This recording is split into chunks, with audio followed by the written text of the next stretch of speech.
వి gold trusted gold buyers. మీరు తాకట్టు పెట్టిన బంగారాన్ని విడిపించి ఈ రోజు ఉన్న మార్కెట్ ధరకు కొనబడును.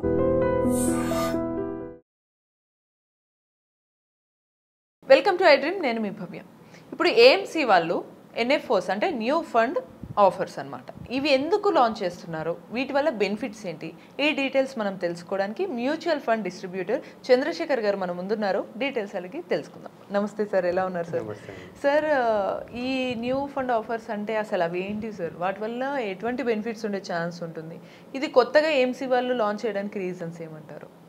మేడం, ఈరోజు మనం న్యూ ఫండ్ ఆఫర్ గురించి మాట్లాడదాం. న్యూ ఫండ్ ఆఫర్ మాట్లాడే ముందు stocks IPO, initial public offering అని చెప్పి స్టాక్స్ లిస్టింగ్ చేస్తుంటారు.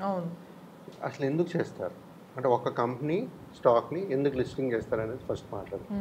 జనరల్గా ఈ లిస్టింగ్ చేసేటప్పుడు ఏంటంటే ఆ కంపెనీని ఎక్స్పాన్షన్ మోడ్లో ఉంటారు. అంటే వాళ్ళ బిజినెస్ని ఎక్స్పాండ్ చేయాలి, వాళ్ళకి డబ్బులు కావాలి, ఫండ్ కావాలి.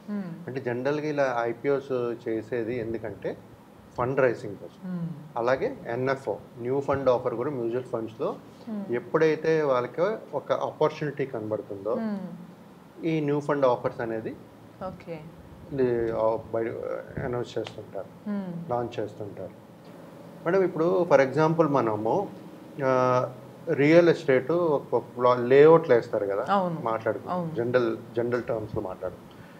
ఈ ఎవరైతే వెంచర్స్ లేఅవుట్స్ వేస్తుంటారో వాళ్ళు తిరుగుతూ ఉంటారు, అన్ని ప్లేసులు తిరుగుతూ ఉంటారు. ఒక ప్లేస్ సెలెక్ట్ చేసుకుని ఒక లేఅవుట్ వేద్దాం అనుకుంటారు. ఏం రీజన్స్, ఏం ఫ్యాక్టర్స్ చూస్ చేస్తారు వాళ్ళు? ఇన్ఫ్రాస్ట్రక్చర్, ఫ్యూచర్ గ్రోత్ ఎలా ఉంటుంది అంటే ఇప్పుడు ఫర్ ఎగ్జాంపుల్ ఆ లేఅవుట్ వేసారంటే చుట్టుపక్కల ఏమేమి వస్తున్నాయి, గవర్నమెంట్ యాక్టివిటీస్ ఏమేమి ఉన్నాయి, డెవలప్మెంట్ ఎలా ఉంటాయి అని చెప్పి ఆ వెంచర్ వేస్తారు.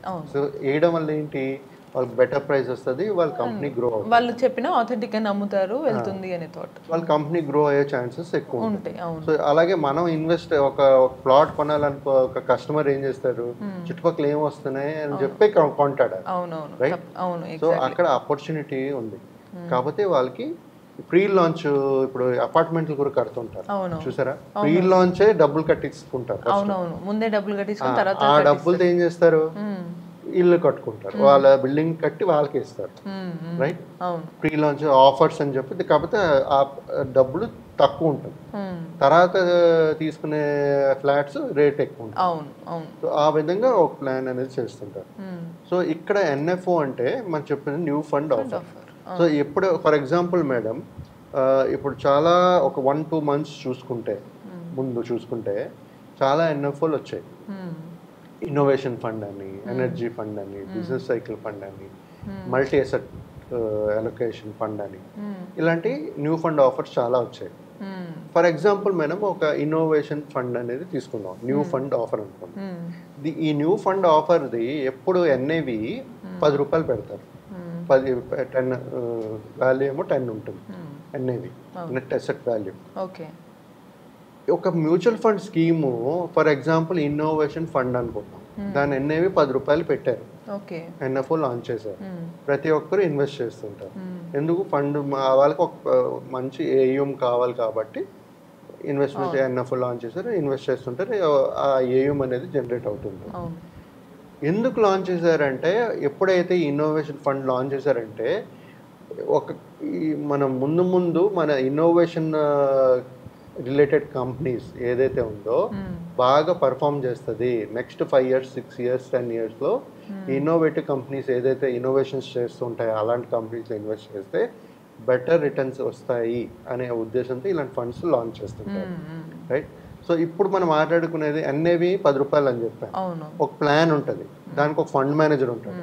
ఆ ఫండ్ మేనేజరు ఆ ప్లాన్లో ఒక 25 నుంచి 30, 40 స్టాక్స్లు ఉంటాయి. మళ్ళా గుర్తుపెట్టుకోండి, ప్రతి ఒక్క ప్లాన్లో 25 నుంచి 30, 40 స్టాక్స్ ఉంటాయి. అది ఫండ్ మేనేజర్ మేనేజ్ చేస్తుంటాడు, కరెక్ట్?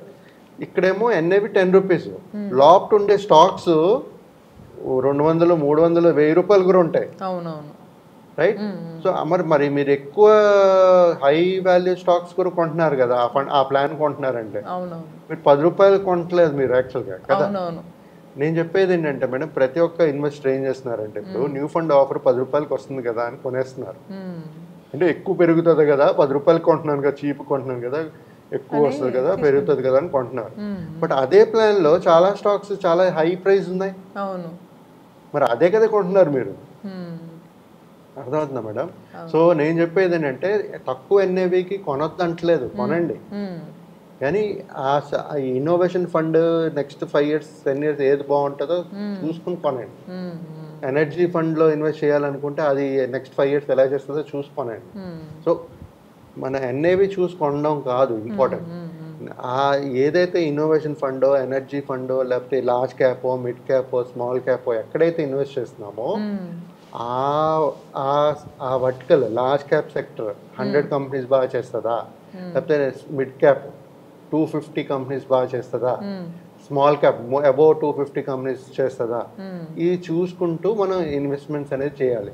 ఎన్ఏవి బేస్ మీద మీరు ఇన్వెస్ట్మెంట్స్ అంటే సింపుల్ గా మనం లాంగ్వేజ్ నార్మల్ పీపుల్ లాంగ్వేజ్ లో చెప్పాలంటే ఎంట్రీ టికెట్ అదేదో తక్కువ ప్రైస్ ఉంది కదా అని చూసేసి ఎంటర్ అయిపోవడం కాదు. మనకి లోపల ఏమేమి యూజ్ ఉంటుంది, ఎందులో ఎక్కువ ఏది మనకి ఎక్కువ ఇయర్స్లో బెనిఫిట్ అవుతుంది అనేది చూసుకొని అప్పుడు మనం ఎంట్రీ ఇస్తే బెటర్ అంటారు. గ్రోత్ పొటెన్షియల్ చూసుకోవాలి. మనం ఇప్పుడు ఏం చేస్తున్నాం, ఒక ప్లాట్ కొనేటప్పుడు మనం వెళ్ళి ఆ ప్లాట్ పెరుగుతుందా, వాల్యూ నెక్స్ట్ 5 years 10 years పెరుగుతుందా లేదా తెలియకుండా తక్కువ ప్రైస్ కదా అని తీసేసుకుంటే లాస్ అవుతుంది. సో ఇప్పుడు ఇక్కడ ఎన్ఏవి 10 రూపాయలు అని చెప్పి తీసుకోవచ్చు, ప్రొవైడెడ్ అది పొటెన్షియల్ ఉండే పెరుగుతుంది అని తెలుస్తాయి. అంతేగాని 10 రూపాయలకి వచ్చేస్తుంది, నేను అది ఇంకో ప్లాన్ లో కొంటే అది 300 పెట్టి కొనాలి ఎన్ఏవి, నేను ఇదే తీసుకుంటానని డిసైడ్ అవ్వకూడదు. నేను చెప్పే కొంచెం కాస్ట్ ఎక్కువైనా కొద్దిగా రిస్క్ అనిపించినా కావాలంటే గైడెన్స్ తీసుకోవచ్చు. ఉంటుంది. ఇప్పుడు పెద్ద పెద్ద కంపెనీస్ ఉన్నాయి మేడం, టీసీఎస్ ఉంది, ఎంఆర్ఎఫ్లు ఉన్నాయి, వాళ్ళ వాల్యూ ప్రైస్ ఎంత ఉందో చూడండి, అయినా ఇంకా పెరుగుతుంటది కదా. సో పొటెన్షియల్ ఉన్నప్పుడు ఆ నంబర్ ఈజ్ నంబర్ అంతే.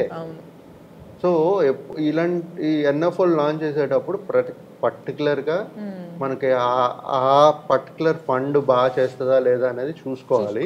అలాంటిది మళ్ళీ మేమే మ్యూచువల్ ఫండ్ డిస్ట్రిబ్యూటర్స్ చెప్పగలుస్తాం. మీ పోర్ట్ఫోలియోకి, మీ రిస్క్ అపెటైట్కి, మీ టైం ఆరిజిన్కి ఇది పెట్టచ్చా, ఇది పెట్టకూడదా, ఇది తీసుకోవాలా తీసుకోకూడదా అనేది మనం ఒక పోర్ట్ఫోలియో డిస్కస్ చేసుకుని ఒక పోర్ట్ఫోలియో అనేది క్రియేట్ చేసుకుంటూ ఇన్వెస్ట్ చేస్తూ వెళ్ళచ్చు.